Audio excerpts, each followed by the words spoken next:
কোচবিহার রাজ্যের ভারত ভুক্তির পূর্ণ রূপায়ণ এবং রাজবংশী ভাষাকে অষ্টম তপশিলের অন্তর্ভুক্ত করার দাবিতে গ্রেটার কোচবিহার পিপলস অ্যাসোসিয়েশনের রেল অবরোধ।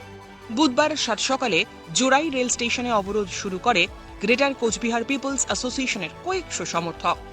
রেল পুলিশ প্রথমে তাদের আটকানোর চেষ্টা করলেও তারা স্টেশন চত্বরে প্রবেশ করে অবরোধ শুরু করে। গ্রেটার কোচবিহার পিপলস অ্যাসোসিয়েশনের নেতা বংশীবদন বর্মন জানালেন, কেন্দ্রীয় সরকারের পক্ষ থেকে সঠিক উত্তর এলেই তারা আন্দোলন তুলে নেবেন।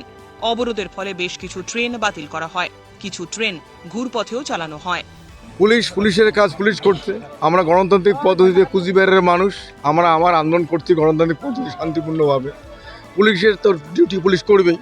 এবার আমরা যেটা দেখলাম যে আমাদের যে ডিমান্ডটা ফুললি লিগ্যাল ডিমান্ড এবং পুলিশের যেটা মানবিকতার পরিচয় দিল, তার জন্য ধন্যবাদ জানাই।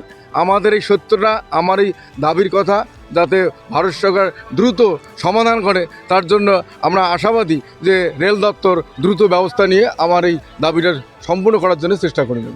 কতক্ষণ চলবে আপনাদের এই কর্মসূচি? আমরা আশাবাদী হয়তো দ্রুত ইন্ডিয়া গভর্নমেন্ট কোনো একটা পজিটিভ বার্তা দিবে, সেই পজিটিভ উপর নির্ভর করে আমরা উঠে যাব। যত দ্রুত পজিটিভ হবে তত দ্রুত তাড়াতাড়ি উঠে যাবো আমরা। এর আগেও দেখেছিলাম যে 4 দিন আপনাদের এই কর্মসূচি চলেছিল নিউ কোচবিহার রেল স্টেশনে। এবারে কি সেরকম কোনো চিন্তা ভাবনা রয়েছে? সে 4 দিন 5 দিনের কোনো বিষয় নাই। গভর্নমেন্ট যত দ্রুত পজিটিভ পদক্ষেপ নেবে তত দ্রুত আমার উঠার পরিকল্পনা আছে। মানে কোনো বার্তা না এলে আপনারা চালিয়ে যাবেন? হ্যাঁ, বার্তা না চলে যাবে। কতদিন আর এই সেই 1949 সালে 12ই সেপ্টেম্বর কুচবিহারটা চুক্তির মাধ্যমে মার্চ হওয়ার পরে ভারতবর্ষকে অখণ্ডতা দেওয়া হলো।